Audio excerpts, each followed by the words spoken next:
As the 2016 election moves ever closer by, well, frankly, the hour, we get to look at two of the worst presidential candidates of either party in recent history.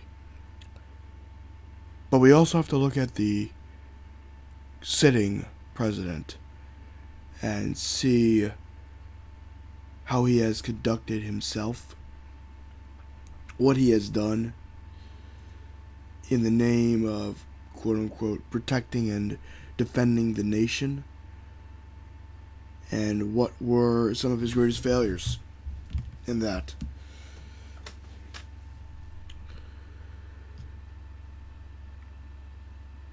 I think I've told this story a few times, but I feel that it needs to be reiterated, frankly, that I supported Barack Obama before he was the nominee. In 2007, I thought he would be our nominee. I listened to him speak when I was only, had to be, it was 11 at the time. I campaigned for him with my mom. I saw him speak on 2 separate occasions. I got to see this man in person, this man that I thought would fix Bush's mistakes. And as I've said, he has continued them. Now, with the release of Snowden, the Oliver Stone movie, on September 16th, 2016, the emphasis of Obama's failure to protect our privacy rights is being put more in the limelight than it probably was in 2013 when this information was released. Now, I'm going to be posting another video about this topic, but essentially,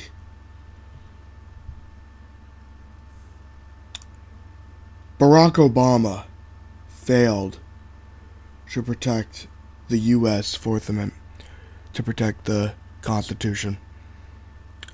Barack Obama allowed the NSA to continue spying on us. He added the National Defense Authorization Act.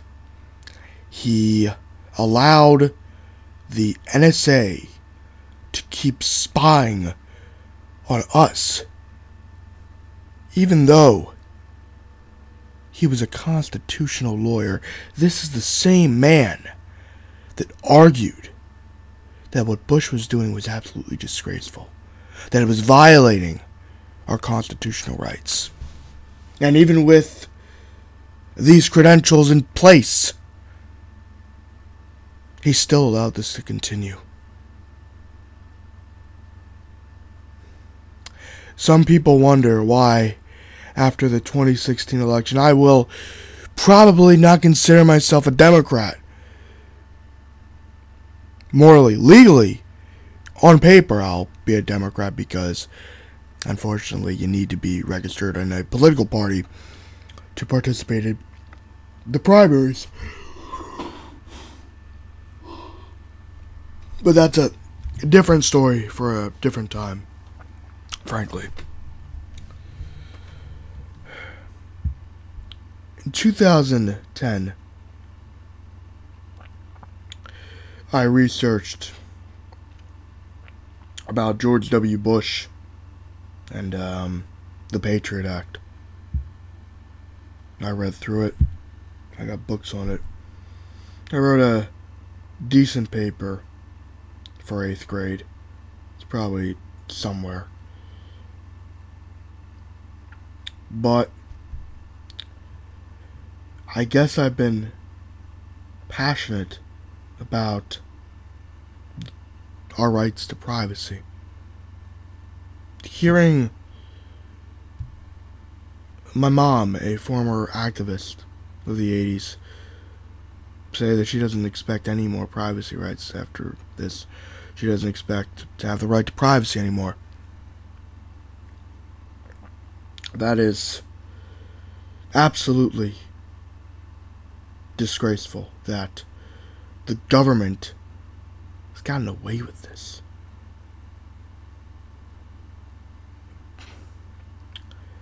They're spying on me right now, I bet.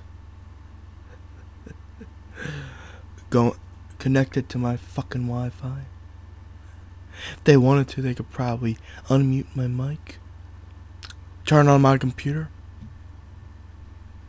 go through my phone records, collect my email searches.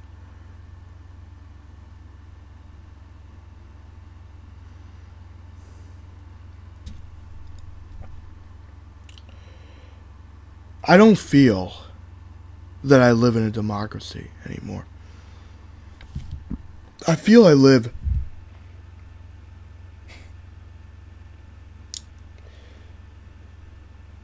in an oligarchy with the illusion of choice, where the elite and the powerful control everything, and it's all a race to the top. What frightens me more than Obama not granting Snowden a pardon, I wouldn't put it past Obama to say fuck you to Edward Snowden. I was reading a Guardian article a few days ago, and in the article they stated, well, Snowden stated frankly, give me a pardon. Like, fuck you, Obama, give me a fucking pardon. Obviously he worded it much better than that, but there is a reason why I have considered joining the ACLU.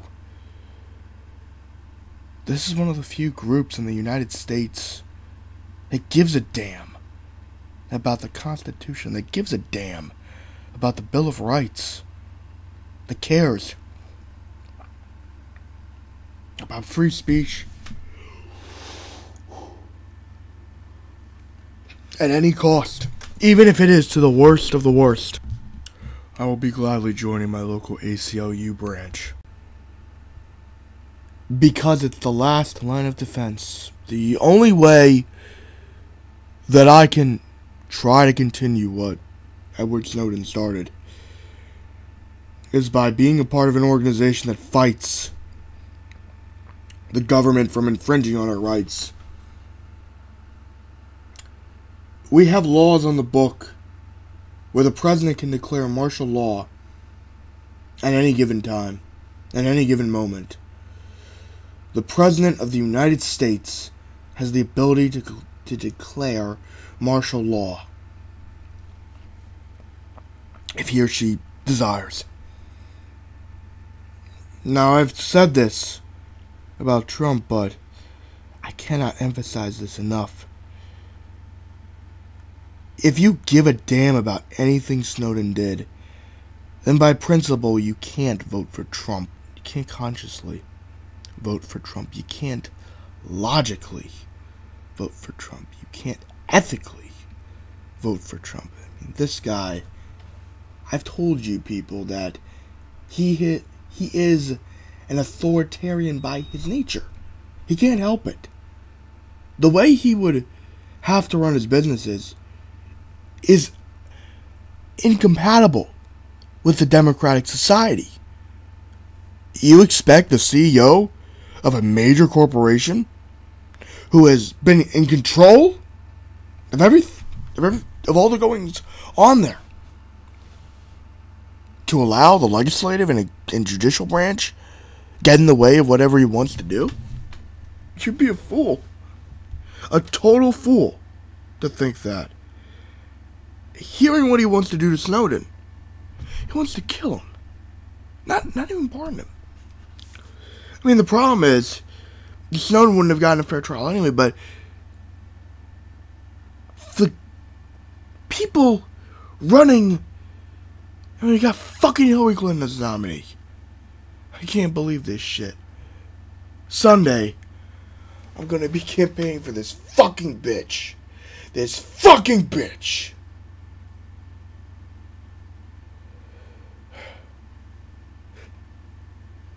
I love it. Fucking love it. Of course, I don't feel betrayed by my government. I don't feel betrayed by my country. Of course I don't. Yeah, I do, obviously. Why else would I be recording this shit now?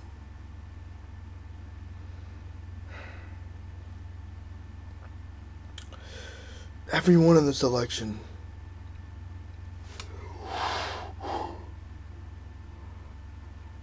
has been trying to make a fucking compromise, and it's like, this is hell for me. It's saying, vote for Clinton!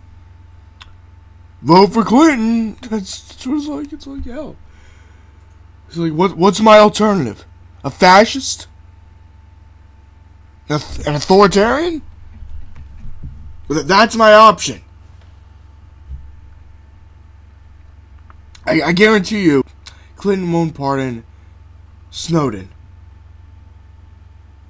And Trump will execute him as soon as he gets the opportunity to do so. That's how he is. He's a fucking lunatic.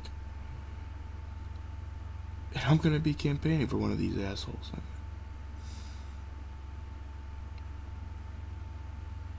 This is just fucked. This really is fucked.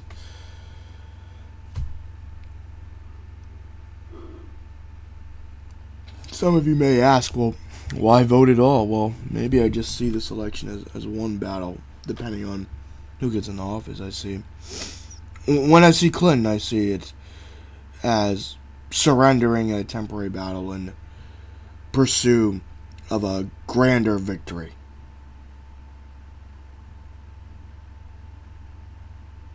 But, what was I gonna say? I think with Clinton, you could at least pressure her. I mean, WikiLeaks has already uncovered the shady shit that she's done.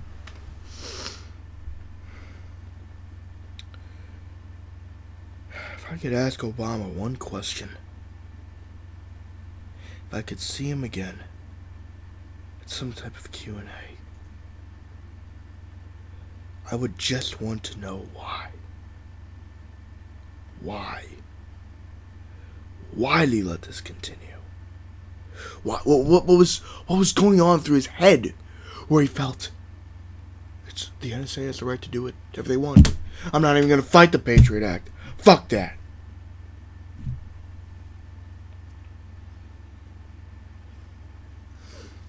You ran on being the candidate that would fight against that shit. You ran as the candidate that would end this illegal crap because of your credentials as a constitutional lawyer. And you become the great evil in this scenario. I wasn't the only one who believed in you. Edward Snowden also believed in you. I wouldn't be surprised if he voted for you, in all honesty. Because you gotta be a true fucking American to do this type of shit he did. Again, it's been 3 years and everyone's like, well, what if he released it to our enemies? People are still talking about, what if he did this? What if he did that? What if he was a spy? Blah, blah, blah. It's been 3 goddamn years.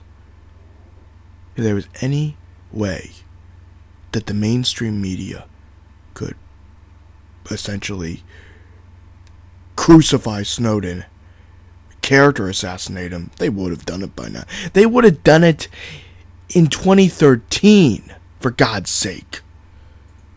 They still don't have shit on him. That's the thing I find the most fascinating. Darth Pry boy. Live long and prosper. I'm gonna keep fighting the good fight. I'm gonna keep being an informed American. Track me, NSA. Track my ass.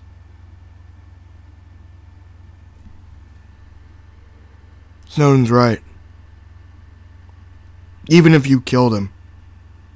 Even if Trump becomes president and you kill him, you will not kill what he started. Just as you will not kill what Bernie Sanders started. You can kill a man, but the ideal will live on in his followers.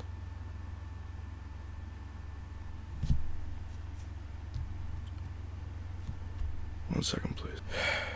I can't promise if I'm not gonna cry while I read this. This is from the website Brainy Quote.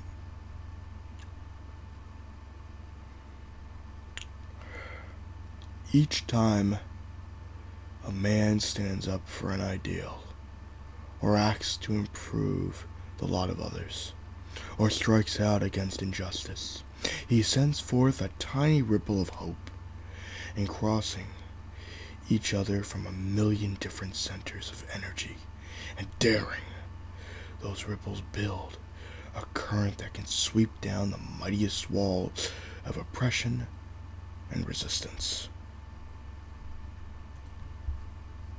I think I'm going to read a couple more.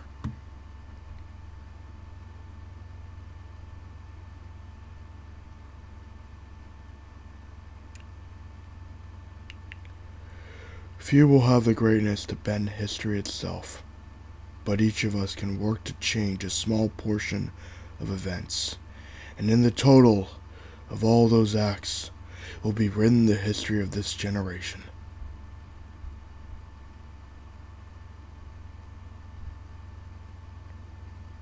There is a reason Robert Kennedy was one of my heroes, and is one of my heroes, despite his flaws. He was a true patriot.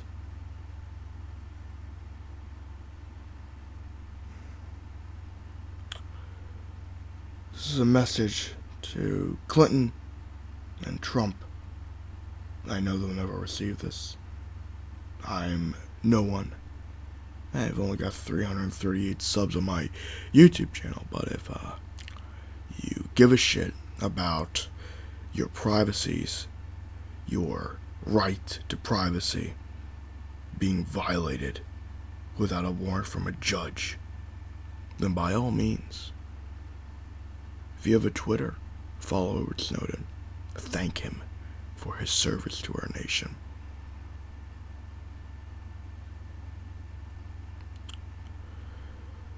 Not only should he be pardoned, but he should be part of a presidential administration. The only candidate that has proposed this is Jill Stein.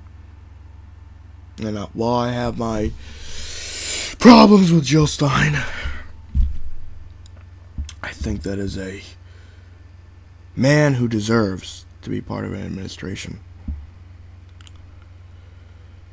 Live long and prosper, and have a nice day.